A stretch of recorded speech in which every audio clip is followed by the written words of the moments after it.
Bang, gini, kenapa dibilang pemilu kali ini pemilu paling brutal?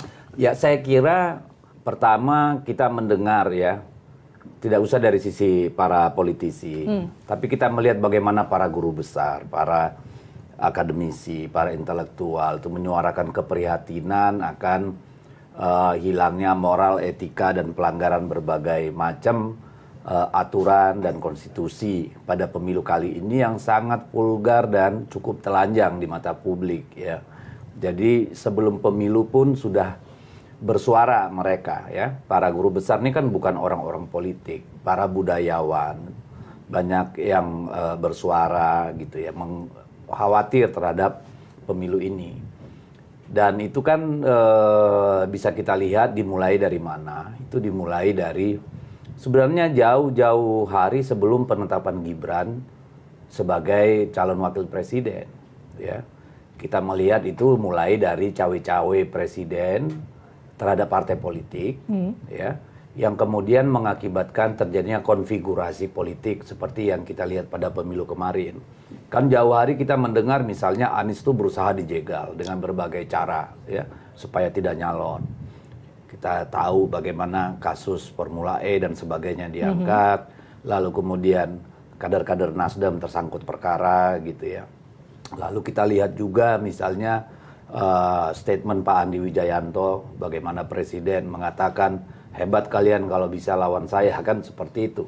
Artinya kan Presiden sudah menjelma menjadi seorang tirani ya yang bisa mengatur-ngatur demokrasi dan hasil pemilu, bisa mengatur-ngatur partai politik.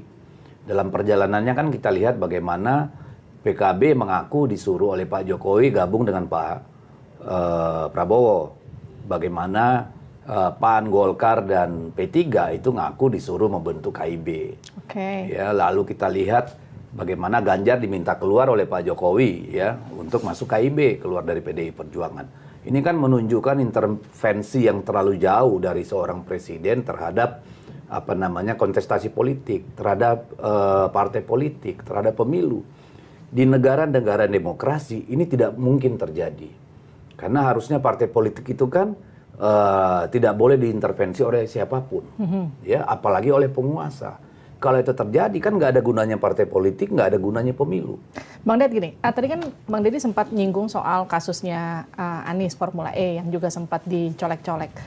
Tapi kemudian sekarang terakhir tuh kan Pak Ganjar yang baru aja nih dilaporin sama IPW soal dugaan gratifikasi. Ya ini kan akhirnya kita melihat ini menjadi sebuah pola. Ada hubungannya sama itu? Sebagai modus operandi bahwa untuk menyelesaikan masalah-masalah politik selalu masalah hukum dikedepankan.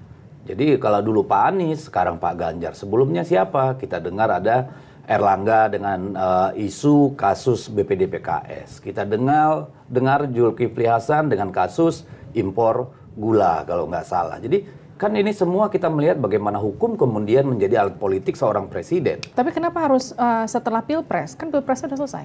Loh, kan tidak ada momentum. Ya, itu kan semua bergulir menjadi sebuah puzzle-puzzle. Kepingan-kepingan, ya, kepingan-kepingan kejadian. Pada saat itu kan orang belum bisa membaca secara terbingkai, ya, dengan jelas nih kepingan puzzle. Tapi kan kemudian semua menjadi jelas ketika apa? Ketika kemudian terjadi kasus Paman Usman, di mana seorang ketua Mahkamah Konstitusi memang yang masih bersaudara langsung dengan Presiden dan Gibran, gitu ya, itu terlibat dalam manipulasi putusan MK yang dibuktikan dengan keputusan MK yang memecat dia dari jabatan ketua MK. Dari situ kan kita sudah melihat adanya satu pelanggaran berat luar biasa. Ya, itu yang pertama soal kenapa dia brutal. Yang kedua kemudian kita mengalami bagaimana APBN itu dikuras untuk urusan bansos, ya, habis-habisan. Hanya untuk menguntungkan pasangan calon tertentu, saya sebut begitu. Tapi ya. Bansosnya orang PDIP loh. Ya, kan untuk kali ini penyaluran bansos non tunai itu dilakukan oleh Badan Pangan Nasional di bawah kendali langsung Presiden, bukan oleh Kementerian Sosial. Ya, jadi Kementerian Sosial tidak terlibat dalam penyaluran bansos non tunai dalam artian beras. Ya, itu diambil langsung di bawah kendali Presiden. Dan itulah yang kemudian kita curigai sebagai pelanggaran undang-undang tentang bantuan sosial. Karena bantuan sosial itu ada syarat-syarat yang ditentukan oleh undang-undang. Ya, apa syarat penerimanya, data mana yang digunakan, berapa kali misalnya, itu kan semua ada aturannya. Kita juga melihat bagaimana itu dimajukan, ya, yang sudah harusnya selesai bulan November kalau nggak salah, kemudian bisa dimajukan untuk anggaran 2025 kalau nggak salah, ditarik ke depan sehingga bisa sampai Januari, bahkan sampai Februari gitu ya, sampai menjelang coblosan, bahkan sampai beberapa hari setelah coblosan. Ini kan kita melihat bagaimana anggaran program pemerintah digunakan untuk menguntungkan salah satu paslon. Itu aja kan sudah kebangetan ya kalau menurut kita. Jadi menurut Anda ini semua dilakukan untuk memuluskan putra mahkotanya? Ya, tidak ada kesimpulan lain selain dari itu menurut saya. Karena untuk apa dilakukan capek-capek? Kan kalau memang ini untuk kepentingan rakyat, kasih saja lewat Kementerian Sosial. Kasih saja lewat Badan Pangan Nasional, kasih lihat gubernur, bupati, wali kota. Kenapa presiden harus turun sendiri? Dan terutamanya di Pulau Jawa, di mana begitu besar jumlah suara yang dipertaruhkan. 60% suara nasional ada di Jawa, gitu ya, terutama di Jawa Tengah dan Jawa Timur. Ini kan kepingan-kepingan puzzle ini kan kalau kita kumpulkan kan pasti ada urusannya dengan elektoral, pasti ada urusannya dengan pemilu, enggak urusannya dengan rakyat, gitu loh. Nah, lalu kemudian selain itu kita mendengar banyak kasus, misalnya kepala desa itu dipanggil oleh polisi, diintimidasi ya untuk mendukung salah satu paslon. Kalau bisa dirayu, gitu ya. Lalu kita mendengar juga para pejabat gubernur, pejabat wali kota, pejabat bupati itu memanggil dinas-dinas, camat, lurah gitu ya. Dan itu udah dikumpulin semua? Ya, saya kira itu yang sedang kita gulirkan karena kebanyakan dari mereka kan juga ketakutan. Jadi bayangkan di era reformasi, ya berapa tahun ini? Hampir 25 tahun lebih ya. Sejak reformasi 98 kita mengulang kembali sejarah buruk Orde Baru. Di mana instrumen kekuasaan dipakai, ya. Lalu kita melihat juga tidak hanya itu, kita melihat bagaimana pemasangan baliho, spanduk segala macam kita dengar dari media sosial itu yang yang menyediakan barangnya, mencarikan uangnya itu salah satu instrumen negara, ya, salah satu aparatur penegak hukum yang ada di negara ini.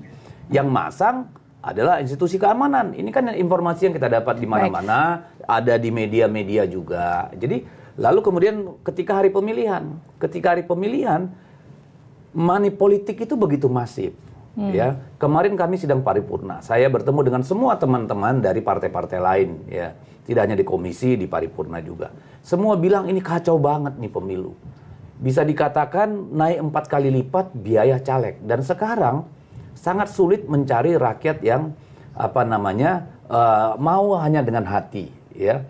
Walaupun bukan berarti tidak ada, banyak. Saya bisa dikatakan 85% itu dengan hati, ya. Karena pemilih saya sedikit dan saya sudah kerja 4 tahun lebih, ya.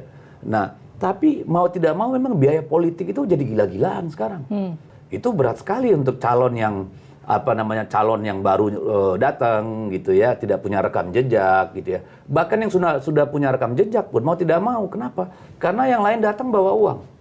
Nah, itulah kemudian makanya saya bilang ini pemilu paling brutal sepanjang sejarah, ini paling brengsek gitu.